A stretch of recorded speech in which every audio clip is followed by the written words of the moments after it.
that's hot. Never forget that when you have fire, your car will melt. Big shout out to Jordan Media, who was the first one, I think, who used this car melting effect.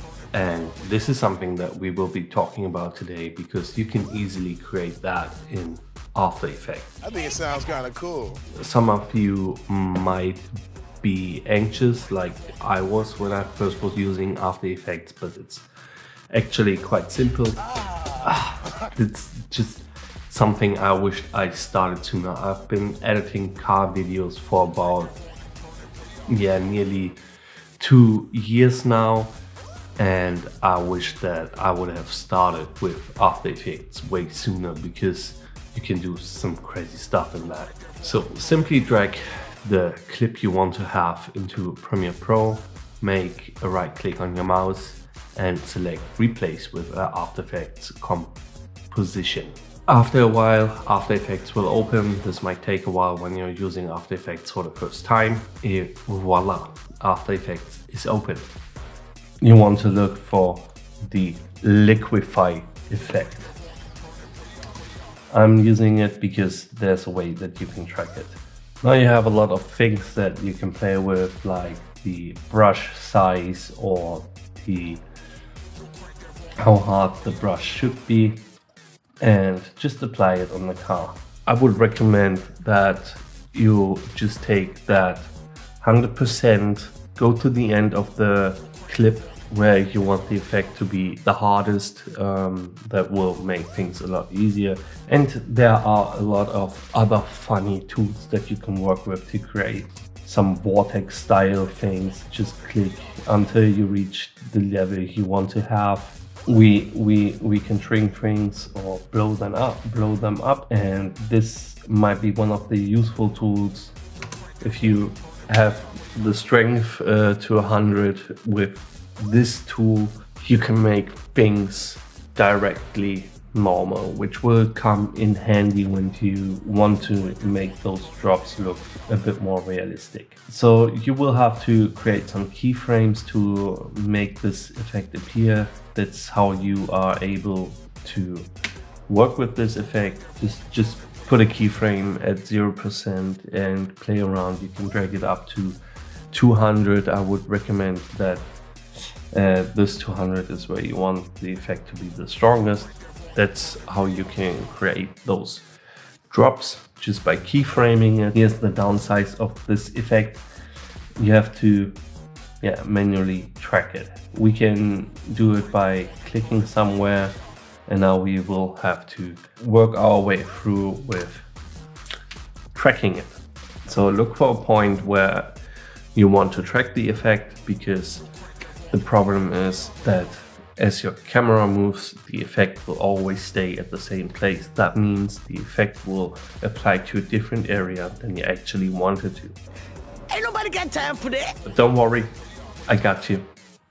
I spent the whole night figuring out how you can track this effect, and it's pretty easy. Alright, so what you want to look for is the tracking tool After Effects, and your tracking fencer will open and you will try to track the motion. Look for an area that has a high contrast. The next thing you want to do is create a null object.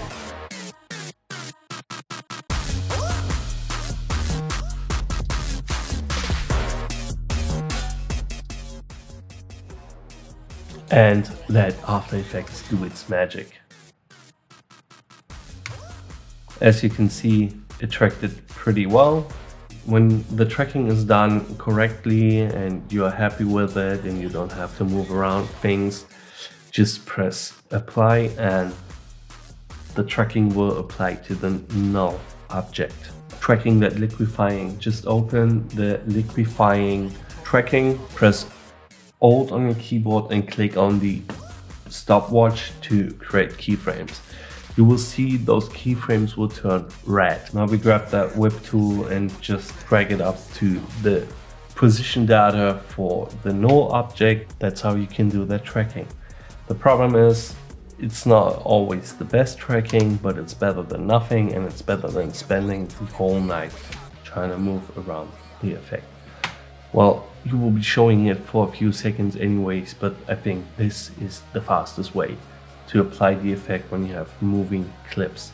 That's why most of the people don't do it in harsh movements or fast movements. They just do it with slow movements and when the car is further away, so you won't see that the effect will be always moving. The best part of combining After Effects with Premiere Pro and using that workflow: save the project file, close it, and well, what do I have to say? Premiere Pro updates the data in real time. That means when you're working with your effects in After Effects, Premiere Pro will also apply it.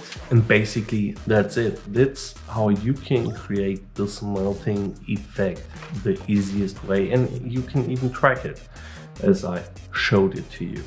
And I hope you guys like that melting effect. You can play around with other effects as you can see in this video right here.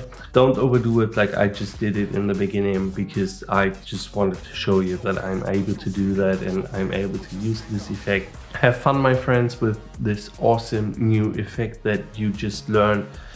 And next week will we be talking about what all car reels or viral car reels have in common. That'll be speed ramping. I know there are a lot of tutorials out there, but I think that I have 2 or 3 little extra tips for you guys how you can level up your speed ramps. So stay tuned and we will see us next week.